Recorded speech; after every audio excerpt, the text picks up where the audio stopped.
म आर्या, यो मेरो सुन्दर सहर। यसमा म भविष्यमा के बन्छु भन्ने बारेमा सोच्दै म अगाडि बढिरहेको छु।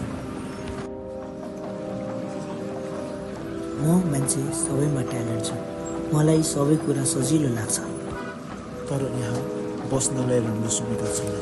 तर पनि म यहीँ बसेर केही गर्छु भन्ने आँट लिएर बसेको छु। आर्या, तिमीले ब्याजको सकालपछि के काम गर्छौ? तिमी पढाइमा ट्यालेन्ट छौ? खै सर, के गर्ने मैले सोचेकै छैन सर। यहाँ बसौँ भने राम्रोसँग केही सुविधै छैन। बाबु दिनेश, तिमी चाहिँ के गर्छौ भविष्यमा? सर, मलाई त बाबाले मलाई डिएसपी बनाउने भन्नुभएको छ। ए दिनेश बाबु, राम्रै सोचेछ, राम्रै गर है। हुन्छ सर।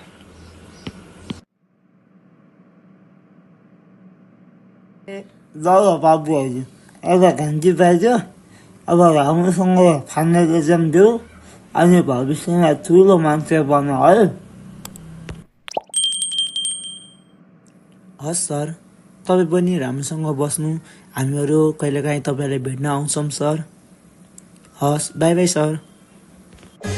दिनेश, तिमी मलाई एउटा कुरा सिकाइदेऊ न, म भविष्यमा के बन्ने भन्ने बारेमा के? साथी, म तिमीलाई कसरी सिकाउन सक्छु र? तिमी मभन्दा ट्यालेन्ट छौ। होइन के साथी, ट्यालेन्ट भएर मात्र भएन के। भविष्यमा के बन्ने भन्ने बारेमा मलाई हल्का तँबाट सल्लाह चाहिएको के। ए साथी, मलाई त यस्तो आइडिया छैन। तिमी यो पुल लागेर जाऊ, त्यहाँ एउटा तिमीले बाजे पाउँछौ। त्यो बाजेबाट तिमीले सजेसन लिऊ। अनि दिनेश, त्यो अङ्कलको नाम चाहिँ के हो नि? ए साथी, उहाँको नाम भीम हो।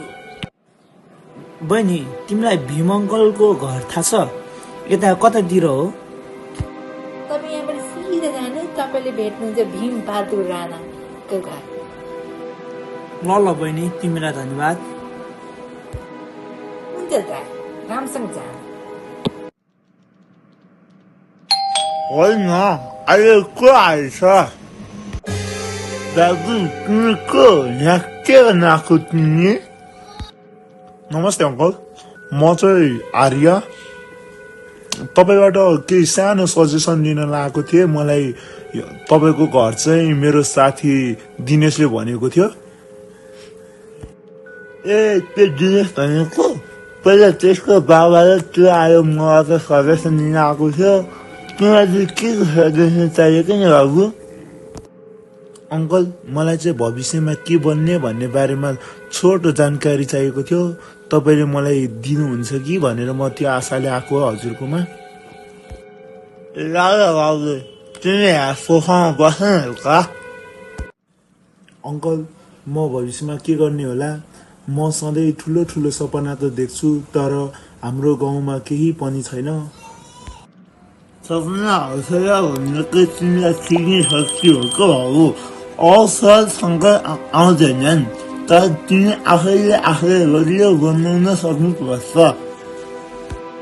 हे बाबु, तिमी यसै सहरमा बसेर केही गर्न चाहन्छौ भने तिमीले हिम्मत राख, तिमीले सबै कुरा सक्छौ।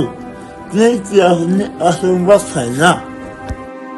ए बल्ल पो बुझेँ अङ्कल, हाम्रो सपनाहरूले त शक्तिहरूलाई तान्ने र अवसरहरू नआए तापनि हामीले आफूलाई बलियो बनाउनु पर्छ भन्ने हामीले बुझ्न सक्छौँ होइन त अङ्कल? हो नि बाबु। ल धन्यवाद अङ्कल, तपाईँले मलाई राम्रो कुरा सिकाउनु भएकोमा। म अब जान्छु है, घर जान ढिला हुन्छ फेरि। हुन्छ बाबु, राम्रोसँग जाऊ है। हस् अङ्कल, बाई बाई। मैले त उहाँको कुराबाट धेरै सिकेँ। अब म आफ्नो पढाइलाई अझै अगाडि बढाउँछु। आफूमा भएको सबै हौसला र मेहनतको बलबाट म आफ्नो सपना पुरा गर्नेछु र आफ्नो गाउँलाई पनि राम्रो बनाउनेछु। आर्य बाबु तिमी किन नकुन्जेल? सर, तपाईँले मलाई भविष्यमा के बन्ने भनेर सोध्नु भएको थियो।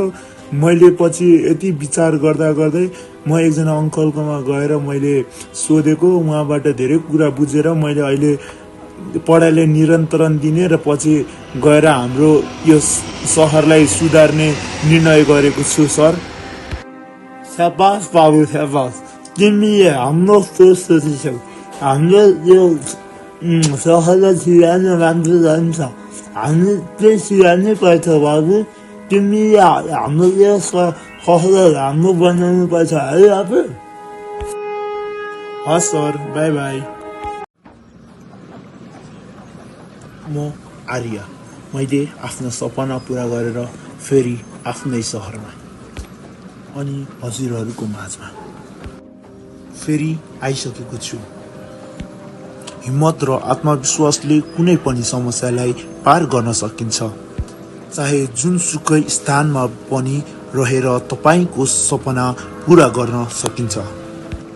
मैले त आफ्नो सपना पुरा गरेँ, तपाईँहरू पनि हिम्मत र आत्मविश्वासले आफ्नो सपना पुरा गर्नुहोस्।